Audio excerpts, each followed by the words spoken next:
Student, आज के इस वीडियो लेक्चर में part 3 class 12 English Vistas book से चैप्टर 1 पार्ट 1 एंड 2 में हम कवर कर चुके हैं कि चार्ली जो इस स्टोरी का नरेटर है, थर्ड लेवल स्टोरी का, वो इमेजिनरी में डे ड्रीम्स देखता है और वो कहाँ पहुँच जाता है, ग्रैंड सेंट्रल स्टेशन के थर्ड लेवल पर पहुँच जाता है, जो एक्चुअली में एग्जिस्ट ही नहीं करता। लेवल में पहुंचकर उसको बहुत सी चीज़ें डिफरेंट नज़र आती हैं, क्योंकि वो 1894 के इमेजिनरी थर्ड लेवल में पहुंच चुका है, जबकि वहाँ तो केवल दो ही लेवल एग्जिस्ट करते हैं, लेवल 1 एंड 2।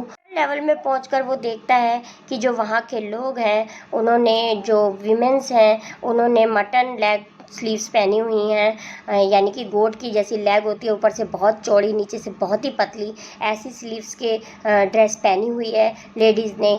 मैन बहुत इंजॉय कर रहे हैं, सिगार पी रहे हैं बालकनीज में बैठ के, और जो वीमेंस हैं वो पाम लीफ से हवा कर रही हैं। तो ये सब देखता है और वो इतना सब सोचते हुए कहाँ पहुँच जाता है, टिकट लेने के लिए टिकट काउंटर पर पहुँच जाता है। 2 टिकट लेना चाहता है वहाँ से गिल्सबर्ग की, एक टिकट अपने लिए और एक अपनी वाइफ लुइजा के लिए। तो स्टूडेंट, पार्ट 3 स्टार्ट करते हैं पेज नंबर 5 से। The clerk figured the fair, he glanced at my fancy headband, but he figured the fare and I had enough for 2 coach ticket one way।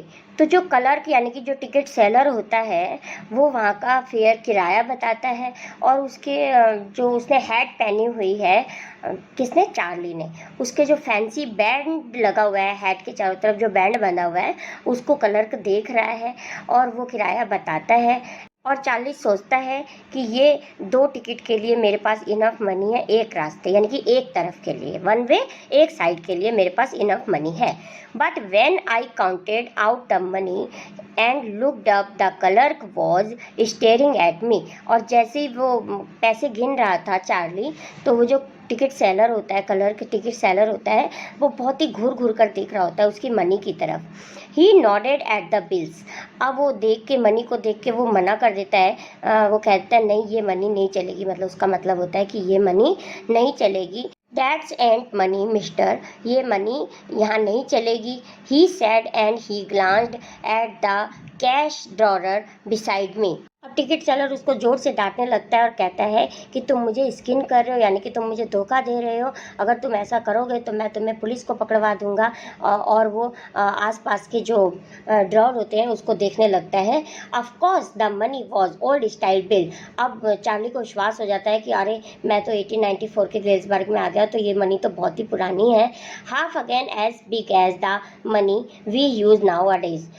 तो अब जो money use हो रही है वो अलग है, एंड डिफरेंट लुकिंग, अलग से दिखती है। I turn away and got out fast. मैं वापस वहाँ से बड़ी तेज़ी से भागा। There's nothing nice about jail even in 1894। अब चार्ली सोच रहा है कि 1894 के जेल में रहने से तो अच्छा है भागना, तो वह वहाँ से इतना सोचते हुए भाग जाता है। And that was that I left the same way I came, I suppose next day during lunch hour. अब वो वापस आ जाता है और अगले दिन जब लंच ब्रेक होता है, लंच का समय होता है, उस समय I drew $300 out of the bank. उनने बैंक से $300 निकाले।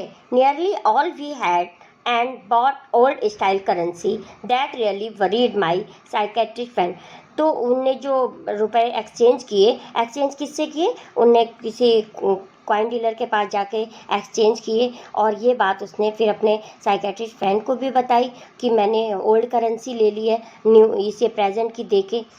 You can by old money at almost any coin dealers. तुम किसी भी कॉइन डीलर के पास जाके अपनी करेंसी को एक्सचेंज कर सकते हो, बट यू हैव टू पे अ प्रीमियम। लेकिन उसके लिए कुछ तुम्हें प्रीमियम यानी कि थोड़ा बहुत चार्जेस या कमीशन उसको देना होगा।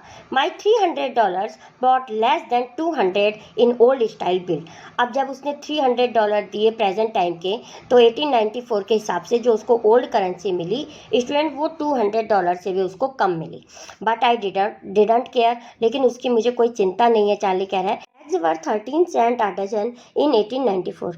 तो 1894 में जो एक दर्जन अंडे हैं वो 13 सेंट में केवल मिल जाते थे। इसलिए वो कह रहा है चार्ली कि मुझे इसकी कोई दिक्कत नहीं है कि मुझे $300 के बदले $200 से भी कम की करेंसी मिली।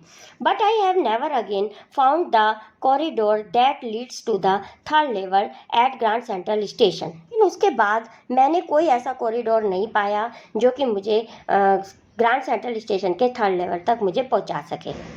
और अब मैंने उसको ट्राई करना छोड़ दिया, यानी कि ग्रैंड सेंट्रल स्टेशन के थर्ड लेवल को ढूंढना छोड़ दिया।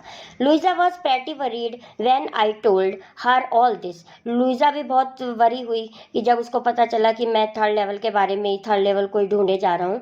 And did not want me to look for the third level any more. और वो भी कहती है कि अब तुम्हें थर्ड लेवल को और अधिक नहीं खोजना चाहिए। And after a while I stop, और कुछ टाइम बाद मैं रुक गया। I went back to my stamps, और मैं अपनी स्टैम्प कलेक्टिंग की एक्टिविटीज, जो हॉबीज थी ना उसकी स्टैम्प कलेक्टिंग की, उस पर वापस आ जाता है। But now we are both looking every weekend because now we have proof that the third level is still there. लेकिन अब फिर वे दोनों कौन?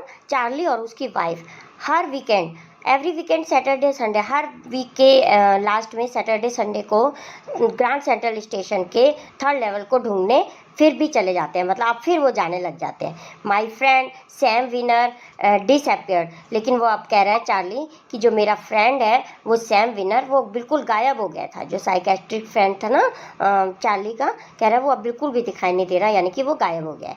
नो बडी न्यू वेयर, वो कोई भी नहीं जानता कि वो कहाँ है। But I sort of suspected because Sam's a city boy. लेकिन मुझे शक है कि सैम कहाँ है, एक उस सिटी में है। And I use to tell him about Galesburg, क्योंकि वो मुझे हमेशा बताया करता था गेल्सबर्ग के बारे में, तो मुझे शायद लगता है कि मे बी वो वहीं पे ही हो। I went to school there, वहाँ पे वो स्कूल जाता होगा। And he always said he like the sound of the place, और वो मुझे हमेशा उसके साउंड के बारे में बताता था, गेल्सबर्ग के बारे में सारी बातें करता था और गेल्सबर्ग की पढ़ाई करता था। And that's where he is, और ज़रूरी पक्का से वो वहीं पर है।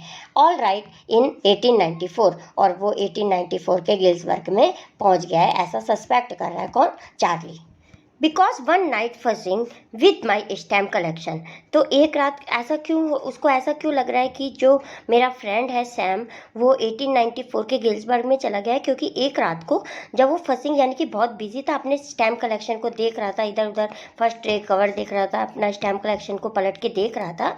I found well do you know what a first day cover is. तो मेरे को दिखा कि क्या तुम जानते हो कि फर्स्ट डे कवर क्या होता है? When a new stamp is issued, जब पहले दिन नया स्टैम्प कोई इशू किया जाता है, stamp collector buy some use them to mail envelope to themselves on the very first day of sale. तो उसी दिन जो स्टैम्प कलेक्टर होते हैं वो एनवलप पे लगाकर उसको अपने ही नेम पे, अपने एड्रेस पे सेंड कर देते हैं। And the postmark proves the date, और उसी दिन की डेट का जो फर्स्ट डे कवर होता है वो स्टैम्प कलेक्टर्स के पास आ जाता है। The envelope is called a first day cover, तो इसी एनवलप को ही फर्स्ट डे कवर कहा जाता है। दे आर नेवर ओपन, और वो कभी भी ओपन नहीं किए जाते। You just put blank paper in the envelope. क्यों नहीं ओपन किए जाते? क्योंकि उसके अंदर क्या होता है? ब्लैंक पेपर होता है। वो तो इसलिए वो अपने ही एड्रेस पे मेल कर देते हैं जिससे कि उनके पास फर्स्ट डे कवर आ जाए, यानी कि उसी दिन की स्टैम्प उनके पास आ जाए। The night among my oldest first day covers I found one that should not have been there. एक रात उसने पाया कि फर्स्ट डे कवर में से वो जो स्टैम्प कलेक्शन था उसमें से एक फर्स्ट डे कवर उसका नहीं था, लेकिन फिर भी उसके कलेक्शन में था। बट देयर इट वॉज, या लेकिन फिर भी उसके कलेक्शन में था। It was there because someone had mailed it to my grandfather. वो इसलिए था क्योंकि उसके दादाजी को किसी ने ये मेल किया था at his home in Galesburg, जब वो गेल्सबर्ग में रहते थे। That's what the address on the envelope said, जो कि उस पे एड्रेस उसके दादाजी का लिखा हुआ था। And it had been there since July 1894, और वहाँ पे जो डेट लिखी हुई थी उसके ऊपर 18 जुलाई 1894 लिखी हुई थी। The post mark shot that yet I did not remember it at all, लेकिन फिर भी मुझे याद नहीं आ रहा था कि ये मेरे कलेक्शन में क्यों है। The stamp was a 6 cent, जो उस पर स्टैम्प लगी हुई थी एनवलप पे वो 6 सेंट की थी, डल ब्राउन कलर की थी, with a picture of president Garfield, और उसके ऊपर गारफील्ड जो उस समय वहाँ के प्रेसिडेंट थे न्यूयॉर्क के, उनकी पिक्चर भी लगी हुई थी। Naturally when the envelope came to granddad in the mail, तो ये वास्तव में ही जो मेरे दादाजी को मेल किया है किसी ने ये envelope, it went right into his collection and stayed there till I took it out and open it. तो फिर ये मेरे कलेक्शन में क्या कर रहा है ऐसा सोचता है, और फिर भी वो उसको उठाता है और ओपन करता है। अक्सर फर्स्ट डे कवर को ओपन नहीं करता, क्यों? क्योंकि उसमें उसको पता ही होता है उसके अंदर कुछ नहीं है, ब्लैंक है वो, क्योंकि वो तो केवल स्टैम्प के लिए उनने मेल किया होता है। लेकिन ये जो उसके दादाजी के एड्रेस का होता है, तो वो उसको फिर भी सोचते हुए कि ये दादाजी का फर्स्ट डे कवर मेरे कलेक्शन में क्यों है, सोचते हुए उसको ओपन करता है। The paper inside was not blank, तो लेकिन जो उसके अंदर जो पेपर था वो ब्लैंक नहीं था। इट रीड, अब वो उसको पढ़ता है। तो स्टूडेंट, ये नोट लिखा हुआ था उस एनवलप के अंदर, 941 विलर्ड स्ट्रीट, गेल्सबर्ग, इलिनॉइस, जुलाई 18, 1894। तो 18 जुलाई 1894 की डेट भी डली हुई थी, गेल्सबर्ग का था, और इलियॉन्स जगह है जो गेल्सबर्ग में, वहाँ से इलियॉन्स में जो गेल्सबर्ग है तो वहाँ का एड्रेस था, उसी एड्रेस का ही ये लेटर आया हुआ था। तो अब चार्ली को विश्वास होने लगता है कि हाँ ये गेल्सबर्ग तो पक्का ही कोई जगह है, क्योंकि ये लेटर भी वहाँ से आया हुआ है। चार्ली, अब जिसने लिखा है उसने चार्ली के लिए ये लेटर लिखा हुआ है, इसलिए चार्ली ऊपर लिखा है। I got to wishing that you were right, मैं मानता हूँ कि तुम बिल्कुल सही हो। Then I got to believing you were right and Charlie it's true, हाँ वास्तव में ये सही है चार्ली, बिल्कुल सही है। I found the third level, मुझे थर्ड लेवल मिल गया है। I have been here 2 weeks, मैं यहाँ पे 2 वीक से रह रहा हूँ। And right now down the street at the Dalys someone is playing a piano, और जो यहाँ पे लोग हैं वो बहुत खुश हैं, और कोई लोग पियानो बजा रहे हैं, और they all are out on the front porch singing seeing Nellie home, और कुछ लोग खुले में, पोर्च यानी कि वरांदा, खुले वरांदे में बैठ के गाना गा रहे हैं, seeing Nellie home. And I am invited over for lemonade, और मुझे किसी ने लेमिनेट नींबू पानी के लिए भी बुलाया है, इनवाइट किया है। कम ऑन बैक, वापस जरूर आओ चार्ली, जरूर आना यहाँ पे। चार्ली एंड लुइजा, मतलब चार्ली तुम भी आना और अपनी वाइफ को भी लेके आना। Keep looking till you find the third level, तुम्हें थर्ड लेवल जरूर मिलेगा। It's worth that believe me, यह बिल्कुल वॉर देट है, मतलब पैसा वसूलने जैसा है, पैसा वसूलने जैसा है। क्यों? क्योंकि यहाँ पे आके बहुत शांति मिलती है, बहुत ही काम नेस फील होती है। तो मेरे पे विश्वास रखो और यहाँ आओ, और यहाँ आकर पैसा वसूलने जैसा आनंद प्राप्त करो। This note is signed Sam, अब जो ये नोट लिखा था वो किसने लिखा था? सैम ने लिखा था। At the stamp and coin store I go to, I found out that Sam brought $800 worth of old style currency. अब जब उसको पता चल गया कि ये लेटर सैम ने भेजा है, और सैम पक्का ही कहाँ पहुँच गया है, गेल्सबर्ग में पहुँच गया है, तो इस बात को भी कंफर्म करने के लिए वो उसी कॉइन स्टोर, कॉइन डीलर के पास जाता है, क्योंकि उसने भी गेल्सबर्ग जाने के लिए करेंसी तो एक्सचेंज की होगी ना सैम ने भी, तो इसीलिए वो कॉइन डीलर के पास जाता है, और जहाँ उसको पता चलता है कि उसने $800 की करेंसी ओल्ड के बदले करेंसी को एक्सचेंज किया था। That's out to set him up in a nice little hay feed and grain business. तो अब वो चार्ली सोच रहा है कि उसने वहाँ जाकर, गेल्सबर्ग में जाकर कौन सा बिजनेस स्टार्ट कर दिया होगा?